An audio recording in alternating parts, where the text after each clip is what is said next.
নির্বাচনে আগের জন্য কিন্তু যেই সব হাতিয়ারগুলো আমরা জমা দিতে বলছি, কিন্তু আমরা কোনো হাতিয়ারই তো দেই নাই 2009 সালের থেকে ইয়ের পরে যেই সব হাতিয়ারের ইগুলি দেওয়া হয়েছিল। ভূমিকম্প সম্বন্ধে হলো ভাই, এটা সবার ক্ষেত্রেই আমাদের একটু সতর্ক, যেহেতু ভূমিকম্পের কোনো আর্লি ওয়ার্নিং অন্যান্য দেশে আছে কিনা আমি জানি না, বাট আমাদের দেশে ওরকম কোনো আর্লি ওয়ার্নিং দিতে পারে না।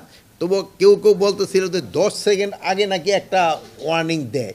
তো ওই অনেক দেশে নাকি ওরকম একটা অ্যাপ আছে যেটা 10 সেকেন্ড আগেই হয়। তা আমরা ওইটা চিন্তা ভাবনা করছি আমরা ওরকম একটা অ্যাপ খুলতে পারি কি না যে 10 সেকেন্ড আগে দেয়। কিন্তু আমরা আগে শুনতাম যে পশু পাখি এরা নাকি ইন্ডিকেশন পেয়ে যায়, বাট আমাদের এটা নাই। তবে আবার অনেকে বলে যে একটা ভূমিকম্প হয়ে যাওয়ার পরে 1-1.5 ঘন্টার ভিতরে আর একটা হওয়ার সম্ভাবনা থাকে, বাট এইগুলি তো আমি তো এক্সপার্ট না এই লাইনে, এটা আমরা শেষ করতে দেন, হওয়ার সম্ভাবনা থাকে।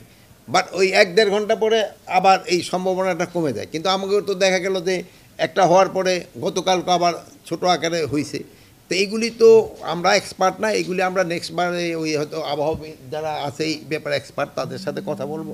আরেকটা দেশ হলো আমাদের সবাই যেসব বাড়ি ঘর তৈরি করি এগুলির সময় আমাদের একটু দেখতে হবে ওই যে বিল্ডিং কোডটা যেন মেনে চলা হয়। যদি বিল্ডিং কোড না মেনে চললে কিন্তু এই ভবিষ্যতে আরও অবস্থা খারাপ হওয়ার সম্ভাবনা। আরেকটা জিনিস হলো আমাদের থেকে জলাশয় টলাশয় ভরে ওখানে কিন্তু আমরা বিল্ডিং করে ফেলি, ওইগুলিও কিন্তু খুব একটা রিস্কই থাকে। প্লাস আমাদের দেখবে অনেক সময় একটা জায়গা রাখা হয়েছে যেখানে এই যে আমি বললাম যে 1টা থেকে 1.5 ঘন্টা পরে আবার হইতে পারে বা এরকম একটা সম্ভাবনা থাকে বা তাই থাকে, কিন্তু ওই লোকজন গিয়ে কোথায় দাঁড়াবে ওরকম আমাকে দাঁড়ানোর মাঠও নাই অনেক জায়গায়। এই সবগুলির দিকে আমাদের ভবিষ্যতে যেসব এই যে ইসের জন্য রাজুক ঠাজুরা যেসব প্ল্যান পাস করবে সেসব এইগুলির দিকে খেয়াল রাখবে। ছোটোখাটোগুলির যেমন প্রস্তুত আপনি দেখছেন ফায়ার সার্ভিস সাথে সাথেই কিন্তু রেসপন্স করছে, কিন্তু খোদা না করুক বড় ধরনের কিছু হলে কী ধরনের ওইটা তো সেই সময় বোঝাতে হবে। আর দোয়া করেন যেন বড় ধরনের কোনোটা যেন না হয়। মিডিয়ায় ওইটা ক্ষেত্রে আমাদের 2 জন সাংবাদিকের ভিতরে আলোচনা হয়েছে, ওখানে বলা হয়েছে উনি যেই কাজটা করছে ওটা উনি সাংবাদিক হিসাবে করে নাই, ওনার কাজটা ছিল অন্য ধরনের।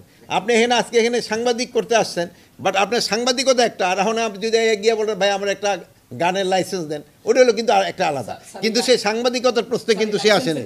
শোনেন, লাইসেন্স যদি সে নিয়ে থাকে সেই তথ্য থাকবে, আর সে যদি অবৈধভাবে কোনো হাতিয়ার রাখে ওই তথ্য তার স্বরাষ্ট্র মন্ত্রণালয়ে থাকবে না।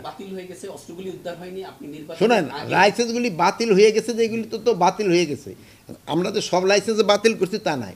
আর নির্বাচনে আগের জন্য কিন্তু যেই সব হাতিয়ারগুলি আমরা জমা দিতে বলছি, কিন্তু আমরা কোনো হাতিয়ারই তো দেই নাই 2009 সালের থেকে ইয়ের পরে যেই সব হাতিয়ারের ইগুলি দেওয়া হয়েছিল। স্পেশালি যদি সরকারি কর্মচারী হয় শুধু তাদের ক্ষেত্রে শুধু কনসিডার করা হয়েছে।